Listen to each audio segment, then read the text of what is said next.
next guest is also betting on agricultural commodities. Jim Rogers, chairman of Rogers Holdings, joins us from Shanghai, and he's attending the mica-based metals forum in the city. Jim, welcome to Asia Business Tonight. First off, I just want to ask you what you thought of China's move this week to cap prices on everyday items such as meat, eggs, and even cooking oil, and how that's going to translate into the price of soft commodities. Well, Susan, price controls have never worked. Politicians have tried them all over the world for hundreds of years. They have never worked. They always lead to greater shortages and greater price increases in the end. If people can only get 1 ruble or 1 renminbi for raising a watermelon, they're not going to raise watermelons. And in the end, you're going to have fewer watermelons or fewer of anything else. It's madness. It has never worked.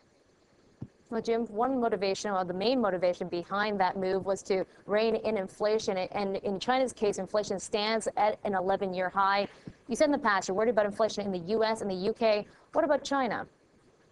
Well, by the way, the U.S. and the U.K. both have inflation, much higher than they admit, than they acknowledge. They've been lying about inflation in both of those countries. China certainly has inflation.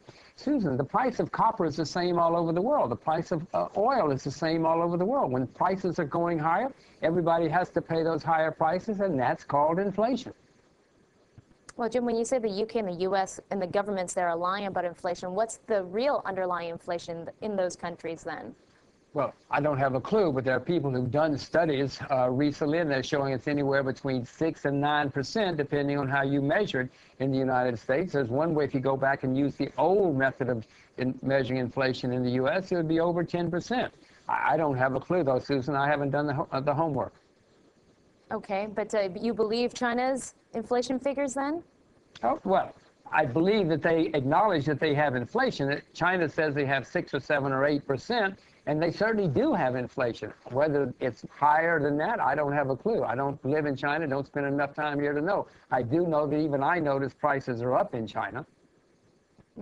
Well, Jim, you're certainly bullish on China because earlier you said you were selling out of all U.S. dollar assets and buying into the renminbi as part of your assets these days. So are you picking up Chinese stocks then? Are you picking up Chinese property? How are you investing in the RMB? Well, I haven't bought any Chinese stocks in a while.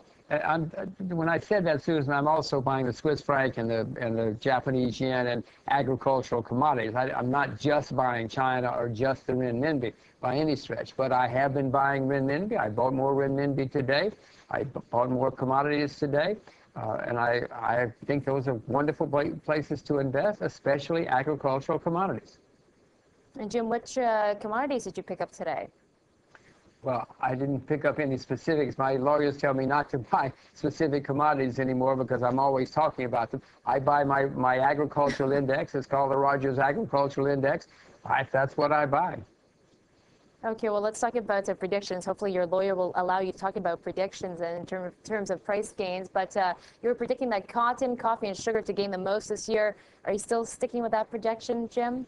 Well, that's not quite what I said. What I said was if you were looking for agricultural things to buy, you might examine things like cotton, coffee, and sugar because those are still very depressed on a historic basis. Wheat is near all-time highs. Soybeans as well. Sugar is 85% below its all-time high. Cotton is 50% below its all-time high.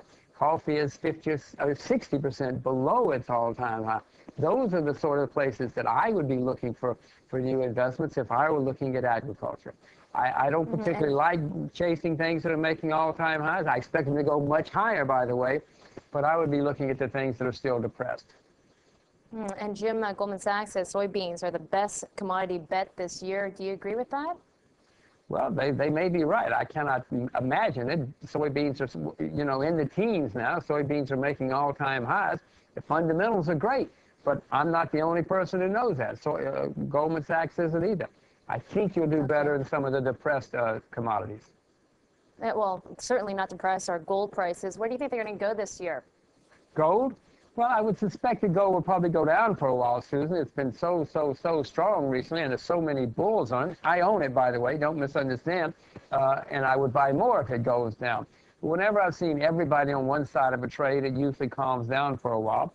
What I would suspect, and I'm a horrible short-term trader, I'm the world's worst market timer, I would think that my view would be the gold would go down for a while this year and then end the year probably higher, maybe even much higher. Jim, I got 30 seconds for you. Tell me your thoughts on Bernanke's stimulus package. The man is an idiot. He should resign. He should resign, that's it, but you don't think his methods will actually work? He's printing vast amounts of money. It's ruining the dollar. It's making the inflation much, much worse. It's going to lead to much higher interest rates, long-term interest rates down the road. It's going to lead to a worse slowdown when the results finally work their way through the economy. Okay, Jim, always a pleasure to speak to you. Jim Rogers, Chairman